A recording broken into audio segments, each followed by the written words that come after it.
श्री राधे श्री राधे श्री राधे। जय श्री महाकाल, जय श्री महाकाल, जय श्री महाकाल।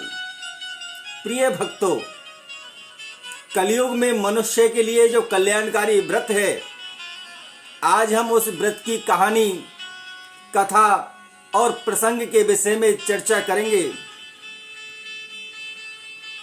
कोई समय में भगवान श्री सत्यनारायण की कथा जो हर घर में हुआ करती थी, लेकिन मनुष्य के भौतिक संसार में अधिक व्यस्तता के कारण इस व्रत से वो दूर हो गए और मनुष्य नाना प्रकार के दुखों में पड़कर इस जीवन को यापन कर रहा है। तो मनुष्य जीवन के लिए जितना फल श्रीमद् भागवत कथा के सुनने से होता है, वेदों के श्रवण करने से होता है, उतना ही फल भगवान श्री सत्यनारायण की कथा से सुनने से हमें प्राप्त होता है। आइए इस कथा को कैसे करना चाहिए, कब करना चाहिए और इस कथा का सार क्या है, आप इस विधि विधान से आप सुनिए। श्री सत्यनारायण का व्रत अमावस, पूर्णिमा, एकादशी या सूर्य की संक्रांति या आप कोई भी दिन का चयन कर सकते हैं। किसी भी निश्चित दिन सामर्थ्य अनुसार स्नान आदि से पवित्र होकर और संकल्प लेकर कि आज मैं ये सत्य का व्रत करूंगा, पूजन स्थान को पवित्र करें और प्रातःकाल या सायंकाल सुविधा अनुसार श्री सत्य भगवान को केले आदि के खम्भ लगाकर चौकी पर विराजमान करें और उनके सम्मुख ध्यान करते हुए मन लगाकर कथा को पढ़ें और सुने, आरती करें, कीर्तन करें और प्रसाद का वितरण करें और स्वयं भी प्रसाद पाएं। श्री सत्यदेव का पूजन, संकल्प, अर्चन, नवग्रह व 16 मातृकाओं का पूजन, हवन आदि किया जाता है। अपनी सामर्थ्यता के अनुसार संख्या में भगवान श्री सत्यनारायण के चरित्र का वर्णन किया जाता है, कथा की जाती है और बंधु बांधवों को सहित इस कथा को सुनने से मनुष्य पापों से मुक्त होकर सुख की वृद्धि करता है या सुख की प्राप्ति करता है। इस व्रत की जो सामग्री है, रोली जिसको मोली कहते हैं, रोली, कलाया, धूप, अगर, चंदन, बंदवार, फूल माला, पंच पल्लव, प्रसाद के लिए केले का फल, मिष्ठान, गेहूं का बुना हुआ आटा, शक्कर, हवन सामग्री, घंटा, घड़ियाल, शंख आदि कथा कीर्तन की वंदना और ब्राह्मणों द्वारा इसको करा सकते हैं या स्वयं भी इसका वाचन कर सकते हैं। इन सामग्रियों को इकट्ठा करके भगवान का प्रसाद बनाएं और भगवान की कथा करनी चाहिए। आइए भगवान की कथा को भी हम इस प्रसंग में लेते हैं। दर्शकों, इसी के साथ एक बार जयकारा बोलें, बोल श्री सत्यनारायण भगवान की जय। नैमिषारण्य तीर्थ में, जिसे अब नीमसार मिश्रित तीर्थ कहा जाता है, एक बार शौनकादि 88,000 ऋषि प्रजा के कल्याण के हेतु एकत्र हुए और विचार विनिमय हो रहा था कि पुराण वेत्ता ज्ञानवान व्यास जी के शिष्य सूत जी वहां पधारे। सूत जी को देखकर समस्त ऋषिगण उनके सत्कार में खड़े हो जाते हैं और शौनकादि ऋषियों ने मांगलिक शिष्टाचार के बाद यथा योग्य आसन प्रदान सूत जी को कराया। इसके पश्चात शौनकादि मुनियों ने सूत जी को हाथ जोड़कर नमस्कार करते हुए कहा, हे महर्षि सूत जी, इस कलयुग में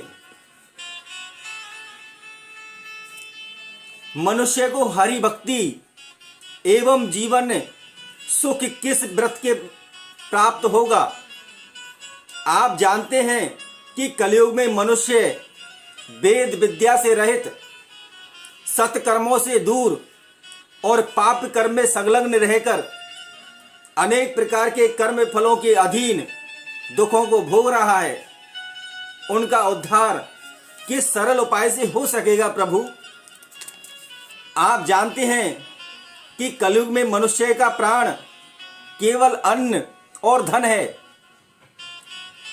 वे इसी कारण अनेक दुखों से दुखी रहते हैं, जिससे मनुष्य की प्रवृत्ति पापमयी हो गई है प्रभु।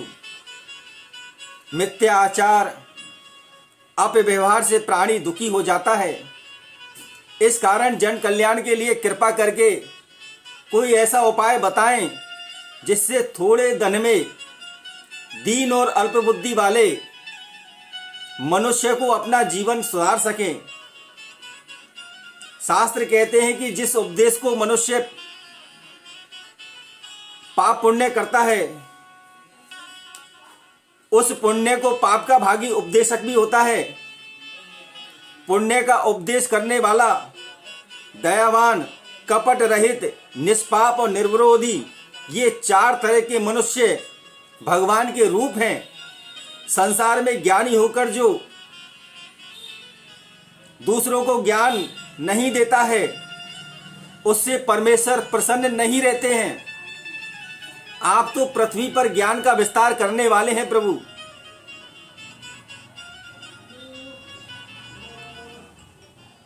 अतः मनवांछित फल एवं सुख प्राप्त करने वाले हमें उपाय अवश्य बतलाएं।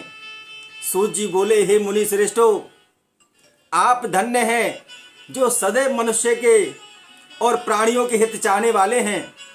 आज मैं आपको उस श्रेष्ठ व्रत के विषय में बताऊंगा जो सभी लोक हितार्थ। नारद जी ने लक्ष्मीपति से पूछा था। आप सावधान होकर सुनिए। अब भगवान सूत जी सत्यनारायण की कथा को आगे बढ़ाते हैं। आप इसका श्रवण करिए। पहला अध्याय। ओम श्री सत्यनारायण भगवान की जय। सूत जी ने कहा, एक बार योगी नारद लोकहित की आकांक्षा से अनेक लोकों में भ्रमण करते हुए मृत्यु लोक में जा पहुंचे। यहाँ उन्होंने सब लोगों को अनेक प्रकार के क्लेशों से ग्रस्त और अपने कर्मों के नाना प्रकार के दुखों से दुखी देखा, तो सोचने लगे कि किस उपाय से इन दुखों का नाश हो पाए। ऐसा मन में सोचते हुए वो विष्णु लोक में जा पहुंचे। यहाँ शुक्ल वर्ण, चतुर्भुज, शंख चक्र पद्म गदा और बनमाला विभूषित श्री नारायण जी की स्तुति करना आरंभ किया। हे वाणी और मन की शक्ति से अगम्य अनंत शक्तिशाली प्रभु, आपको नमस्कार है। आदि के आदि भूत, हे भक्तों के कष्ट निवारक करने वाले, आपको नमस्कार है। तब इस स्तुति को सुनकर भगवान विष्णु ने कहा, हे नारद, तुम कैसे आए हो? तुम्हारे मन में क्या जिज्ञासा है? हे महाभाग, तुम मुझको कहो। नारद जी बोले, मैंने देखा है कि मृत्यु लोक में सब लोग अनेक प्रकार के क्लेशों से युक्त होकर विविध योनियों में उत्पन्न होकर पाप कर्म कर रहे हैं और दुख पा रहे हैं प्रभु। हे नाथ, उनके वे समस्त दुख किस प्रकार नाश को प्राप्त हो पाएंगे? यदि आपकी मुझ पर कृपा है तो मैं सुनना चाहूंगा। श्री विष्णु भगवान बोले, हे बस, मानव के कल्याण के लिए तुमने बहुत अच्छा प्रश्न किया है। अतः जिस कर्म को करने से मनुष्य मोह से छूट जाता है, वह मैं अब आपको कहता हूं। सुन, सत्यनारायण का यह व्रत स्वर्ग लोक और मृत्यु लोक दोनों में ही दुर्लभ है। तेरी प्रीति के कारण अब मैं तुझको बताता हूं। इस व्रत को विधि पूर्वक करके सत्यनिष्ठ रहते हुए मनुष्य शीघ्र ही संसार से सुख भोग कर परलोक में मोक्ष को प्राप्त करता है। भगवान के इस वचन को सुनकर नारद मुनि बोले, प्रभु, इस व्रत की क्या विधि है और यह व्रत किसने किया है? विस्तार पूर्वक कहिए। यह व्रत कब करना चाहिए? श्री विष्णु बोले, हे नारद, यह सत्यनारायण का व्रत दुख और शोक को विनाश करने वाला, धन धान्य की वृद्धि करने वाला और विजय और सौभाग्य और संतान देने वाला होता है। किसी भी दिन भक्ति और श्रद्धा से मनुष्य धर्म में तत्पर होकर बंधु बांधवों सहित साथ लेकर सायंकाल के समय सत्यनारायण का पूजन करे और भक्ति पूर्वक केला, फल, घी, गेहूं, चूर्ण आदि पदार्थों का 1.25 किलो यह सवाया करके नैवेद्य गेहूं चूर्ण प्राप्त न होने पर चावल का चूर्ण या शक्कर या गुड़ को सवाए परिणाम को लेकर सत्यदेव को निवेदन कर स्वजनों सहित कथा पढ़े, सुने और दीन ब्राह्मण आदि के अयोग्य दक्षिणा दे। उसके बाद भक्ति पूर्वक प्रसाद को ग्रहण करे, ब्राह्मणों एवं स्वजनों को भोजन कराकर स्वयं भोजन करे, रात्रि को जागरण करे, कीर्तन करे, गुणगान में बिताए। इस प्रकार व्रत को करने से श्री सत्यदेव निष्ठा पूर्वक ध्यान करने से प्राणी निसंदेह मनवांछित फल प्राप्त करता है। और कलयुग में यही एक सरल उपाय है जिसको करने से मनुष्य का कल्याण होता है। बोल श्री सत्यनारायण भगवान की जय। दूसरा अध्याय। श्री सूत जी बोले, हे नारायण, हे नारद के पूछने पर पहले ये व्रत किसने किया तथा क्या फल पाया, वे इतिहास जो उन्होंने बताया मैं अब आपको बताता हूँ। रमणीक काशीपुरी में एक निर्धन विप्र निवास करता था। भूख और प्यास से व्याकुल होकर नित्य पृथ्वी पर यहाँ वहाँ मारा फिरता था। तब विप्रों के प्यारे यानी ब्राह्मणों के प्यारे भगवान ने दुखी विप्र को देखकर एक वृद्ध का रूप धारण किया और आदर पूर्वक पूछा, हे विप्र, किस लिए तुम दुखी होकर पृथ्वी पर मारे फिर रहे हो? उस विप्र ने कहा, मैं अति गरीब हूँ, उदर पूर्ति हेतु भिक्षा के लिए पृथ्वी पर यहाँ वहाँ भटकता हूँ। हे प्रभु, यदि आप मेरे दुख से या मेरे दुख को दूर करने का कोई उपाय जानते हैं तो वह आप मुझे कहिए। वृद्ध ब्राह्मण ने कहा कि श्री सत्यनारायण विष्णु वांछित अर्थों का फल देने वाले हैं। हे ब्राह्मण, हे विप्र, उनके पूजन और उत्तम व्रत को तू कर, जिसे करने से मनुष्य सब दुखों से छूट जाता है। इस व्रत का विधान भी बतलाकर ब्राह्मण रूपधारी भगवान वहीं अंतर ध्यान हो गए। तब उस ब्राह्मण ने संकल्प किया कि मैं इस व्रत को भली प्रकार से पालन करूंगा। यही विचार करते करते वह रात को सो गया और प्रातः काल उठकर उसने व्रत का पुनः संकल्प लिया। उस दिन ब्राह्मण को भिक्षा में बहुत द्रव्य मिला और प्रसन्नता पूर्वक व्रत एवं पूजन बंधु बांधवों सहित ब्राह्मण विप्र ने किया। इस व्रत के प्रभाव से क्लेश मुक्त होकर संपत्तियों से युक्त हो गया। फिर प्रतिमा सत्यनारायण भगवान की व्रत और अंत में मोक्ष प्राप्त किया उस ब्राह्मण ने।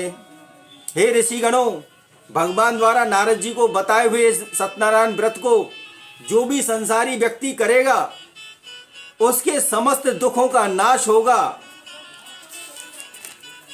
तब ऋषि बोले, हे सूत जी, उस ब्राह्मण से सुनकर इस व्रत पर इस व्रत को और किसने किया, यह हमारी जानने की प्रबल इच्छा है प्रभु, कि उस ब्राह्मण से इस व्रत को किसने सुना और किसने किया और क्या फल पाया, यह हमारी जानने की इच्छा है।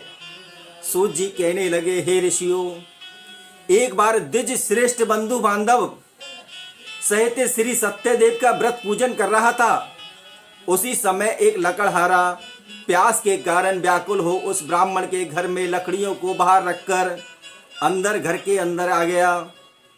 वह उस धार्मिक कृत्य को देखकर पूछने लगा कि आप यह क्या कर रहे हैं, इससे क्या फल प्राप्त होता है। हे स्वामी, आप मुझे भी बतलाइए। ब्राह्मण बोला, सत्यनारायण का व्रत है जो मन वांछित फल प्राप्ति कराने वाला है। इसके प्रताप से ही मेरे यहाँ धन धान्य की वृद्धि हुई है।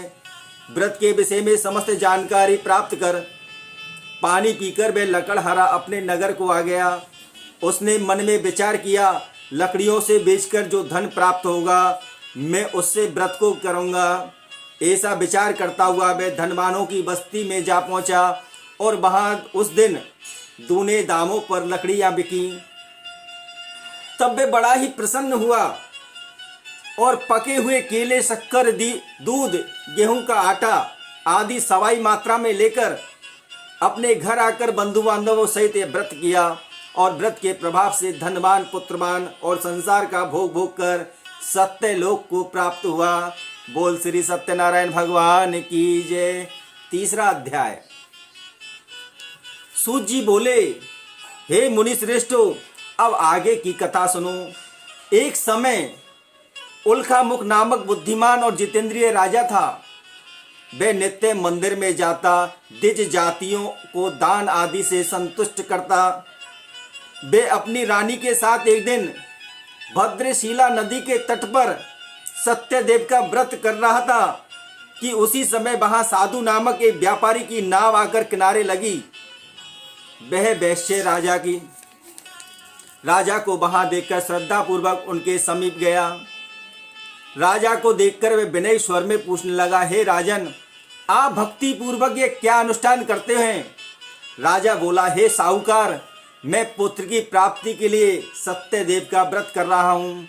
साधु बोला, हे महाराज, मेरे भी कोई संतान नहीं है, अतः मुझे भी इस व्रत की विधि बतलाएं। राजा से व्रत के बारे में जानकारी पाने के बाद साधु घर आकर सानंद उस व्रत के बारे में अपनी स्त्री को बतलाया और संकल्प किया कि संतान प्राप्त होने के बाद इस व्रत को वह अवश्य करेगा। सत्यदेव की कृपा से उसकी स्त्री लीलावती गर्भवती हुई और 10वें माह में उसने एक सुंदर कन्या को जन्म दिया जिसका नाम कलावती रखा गया। लीलावती के मधुर वचन सुनकर अपने पति को व्रत की याद दिलाई कि हे नाथ, अब काफी समय हो चुके हैं, ईश्वर ने हमारी मनोकामना को सुन लिया है, अब इस व्रत को करना चाहिए। तो उसने कहा, हे प्रिय, अभी समय नहीं है, मैं इसके विवाह के उपरांत अवश्य कर दूंगा। इस प्रकार वे अपने व्यापार में लग गया। कलावती को ब्याह योग्य देखकर एक दिन वैश्य ने दूतों से कहा कि कन्या को योग्य वर ढूंढे। आज्ञा पाकर एक दूत कंचन नगर गया और वहां व्यापारी के एक सुंदर लड़के को साधु के पास लाया। योग्य वर पाकर उस वैश्य ने कन्या का विवाह सानंद पूर्वक कर दिया। वह सत्यदेव के व्रत करने को अभाव बस फिर भी भूल गया। इससे भगवान सत्यदेव रुष्ट हो गए। कुछ समय पीछे साधु अपने जमाता सहित व्यापार को चल दिया। समुद्र के किनारे रत्नसार नामक द्वीप में व्यापार करके वे जब राजा चंद्रकेतु के नगर पहुंचे तो प्रतिज्ञा से भ्रष्ट वैश्य से भगवान कुपित तो थे ही। एक दिन चोर राजा का धन चुराकर सिपाहियों के भय से वह धन उसी स्थान पर पटक गए जहां वह वैश्य और जमाता ठहरे हुए थे। चोरों को पीछे आते देख सिपाहियों ने उस धन को वहीं रख दिया जहां पर जमाता और वैश्य साधु ठहरे हुए थे, और जमाता और वैश्य के पास उस धन को देखकर सिपाहियों ने उनको पकड़ा और राजा के पास जाकर बोले, हे राजन, हम आपका धन चुराने वाले 2 चोर लाए हैं, इनके लिए आज्ञा दीजिए, क्या करना है। राजा ने उन्हें जेल में डलवा दिया। सत्यदेव की माया से उनकी बात किसी ने नहीं सुनी। उनका सारा धन छीन कर उन्हें जेल में डाल दिया। उन्हीं सत्यदेव के शाप के कारण उनके पीछे घर पर सब धन चोरों ने चुरा लिया। वैश्य पूर्ण रूप से दरिद्र हुआ। दोनों स्त्रियों को कठोर कष्ट होने लगा। एक दिन कलावती भूख से व्याकुल होकर अन्न की चिंता में घर से निकली और एक मंदिर में जा पहुंची। वहां सत्यदेव के व्रत को होता देखकर बैठ गई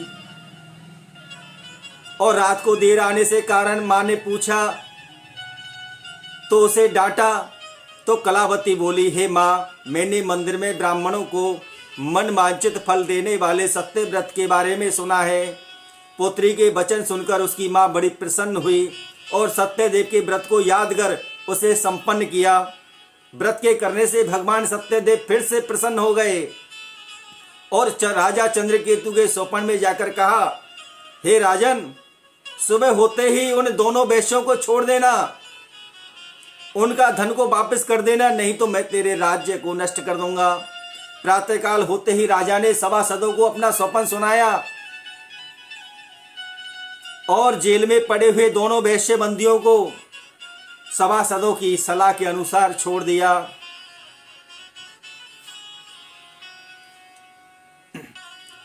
जब दोनों वैश्यों को छोड़ा गया तो पहली बार दोनों व्याकुल हुए, कुछ नहीं बोले।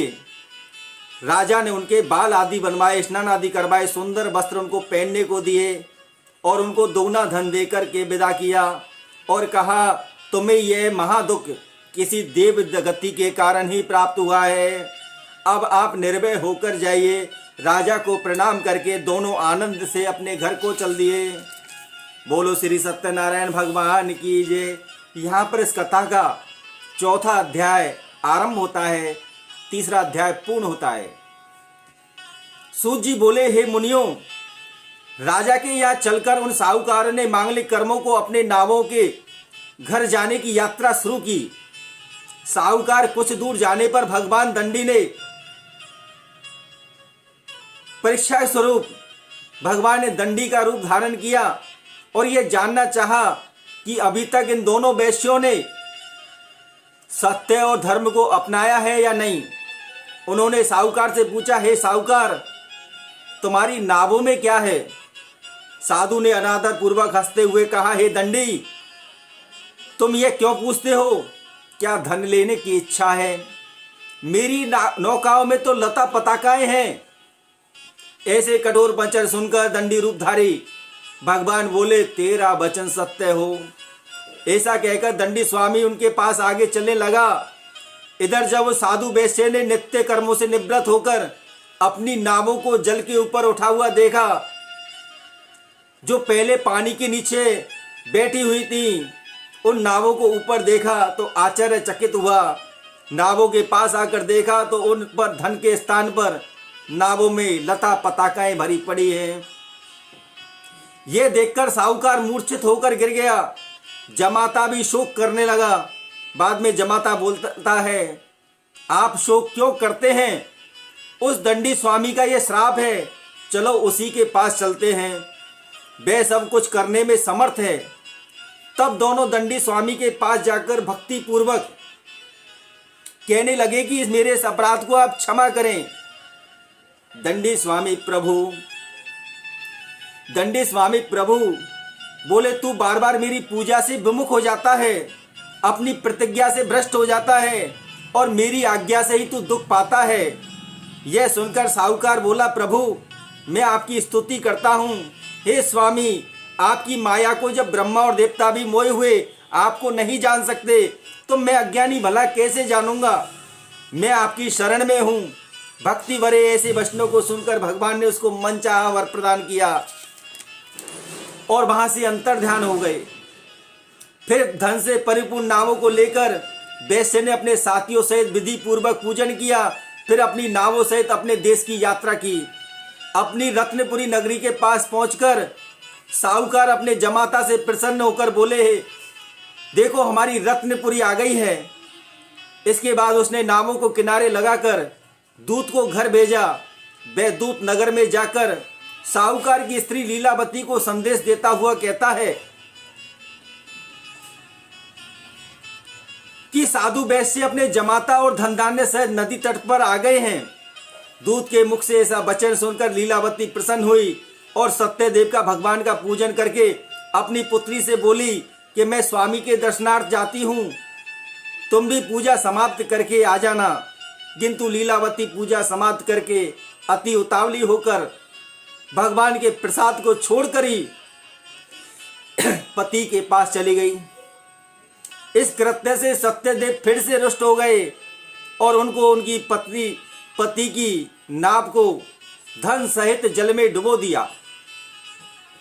लीलावती ने जब अपने पति को बहाने पाकर विलाप करने लगी, महाशोक में डूबी हुई अपनी कन्या को देखकर आश्चर्यचकित साहूकार भी अन्य लोगों सहित व्याकुल हुआ।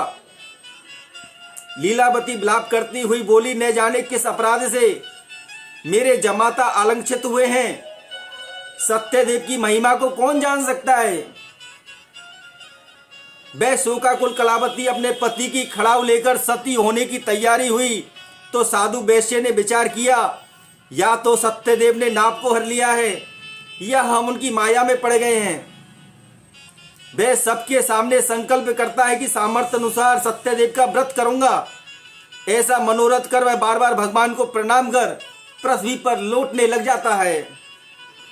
दीनों के हितकारी भक्त बक्सल भगवान प्रसन्न हो साहूकार को आकाशवाणी द्वारा कहा, तेरी कन्या मेरे प्रसाद का त्याग करके चली आई है। इसी के कारण उसका पति उसे दिखाई नहीं दे रहा है। अब वे घर जाकर प्रसाद खाकर आएगी तो उसे अवश्य उसका पति मिलेगा, इसमें कोई संदेह नहीं। लीलावती के इन वचनों को सुनकर तुरंत घर गई और प्रसाद खाकर लौटकर आई तो उसका पति उसे दिखाई दिया। वह अपने पिता से बोली, चलिए अब चलने में विलंब क्यों करते हैं? तब साहूकार ने प्रसन्न होकर सत्यदेव का विधि पूर्वक पूजन किया और जमाता और धन सहित तदंतर वह प्रत्येक पूर्णिमा को, संक्रांति को सत्यदेव का पूजन व्रत करने लगा। इस प्रकार वह संसार के समस्त सुखों का भोग कर अंत में विष्णु लोक को प्राप्त हुआ। बोलो श्री सत्यनारायण भगवान की जय। 5वां अध्याय, राजा तुंगध्वज प्रसाद का निरादर करना कितना भारी पड़ा उनके लिए, वो कथा है। सूजी कहने लगे, हे मुनीश्वरों, प्रजापालक एवं तुंगध्वज नामक राजा था। एक बार वे वन में शिकार करता हुआ एक विशाल वट के नीचे विश्राम करने पहुंचा। वहां कुछ ग्वाले भक्तिभाव से सत्यदेव का व्रत कर रहे थे। राजा यह देखकर भी उनके समीप नहीं गया और ना ही भगवान को प्रणाम किया। उसने ग्वालों द्वारा दिए प्रसाद का भी निरादर कर दिया और उससे घृणा की। सत्यदेव भगवान ने इस दुष्कर्म का फल उसे तुरंत दिया और वह जब अपने घर को पहुंचा तो उसने अपने 100 पुत्रों को मरा हुआ पाया, समस्त धन वैभव को नष्ट पाया। राजा ने निश्चय किया है कि सत्यदेव ने ही सब कुछ किया है, मेरा सर्वनाश उन्हीं की इच्छा से हुआ है। ऐसा विचार कर वह उसी वन में गया जहाँ ग्वाले व्रत कर रहे थे। उसने ग्वालों के साथ भक्ति पूर्वक व्रत किया और सप्रेम प्रसाद लिया। सत्यदेव ने प्रसन्न होकर उनके पुत्रों को जीवित कर समस्त धन धान्य उनको दिया। वह इस संसार में समस्त सुखों को पाकर अंत में स्वर्ग लोक को गया। जो व्यक्ति इस परम दुर्लभ व्रत को करता है तथा इस व्रत को कथा को पढ़ता है या सुनता है, वह इसके प्रभाव से ऐश्वर्यवान और मोक्ष प्राप्त करता है। यह कथा कलयुग में तुरंत फल देने वाली होती है। समयानुसार भगवान कोई ईश, कोई सत्य, कोई काल, कोई कलयुग में सत्य व्रत रूप को करता है। हे मुनीश्वरों, जो सत्यदेव की कथा को नित्य पढ़ता है या सुनता है उसके समस्त पाप क्षय हो जाते हैं। अब जिन्होंने इस व्रत को किया उनके आगे की जन्मों का हाल बताता हूँ। बुद्धिमान शतानंद सुदामा बना। इसने भगवान श्री कृष्ण का सामीप्य पाकर मोक्ष को प्राप्त हुआ। वे लकड़हारा निषाद राजा बना जिसने रामचंद्र जी की सेवा कर मोक्ष को प्राप्त किया। और उल्कामुख नामक राजा दशरथ बना और रामचंद्र जी को अपना पुत्र पाकर मोक्ष प्राप्त किया। वह साधु वैश्य मूर्ध्वज बना जिसने अपने अर्धांग से या आरे से चिरवाकर अपने पुत्र को और अंत में मोक्ष प्राप्त किया। वह राजा तुंगध्वज स्वयंभू मनु हुआ जिन्होंने श्रीमद् भागवत का उपदेश करके वैकुंठ को प्राप्त किया। बोल श्री सत्यनारायण भगवान की जय। इसी के साथ ये सत्यनारायण कथा पूर्ण होती है। प्रिय भक्तों, मेरा उद्देश्य भक्ति ज्ञान को जागृत करना है। जो लोग कथा को पढ़ना नहीं जानते हैं या श्रवण करना, पढ़ना या बोलना नहीं जानते हैं, उनके लिए यह मैंने कथा का सार दिया है। वे इसको सुन करके इस कथा का लाभ ले सकते हैं। मुझे जो बाबा महाकाल की अभी प्रेरणा हो रही है, मैं उसी मार्गदर्शन पर चल रहा हूँ। भगवान की प्रेरणा मुझे इस समय भक्ति प्रचार के रूप में हो रही है। इसी के साथ मुझे आज्ञा दीजिए और एक बार प्रेम से बोलिए श्री राधे श्री राधे श्री राधे। हर हर महादेव, हर हर महादेव, हर हर महादेव।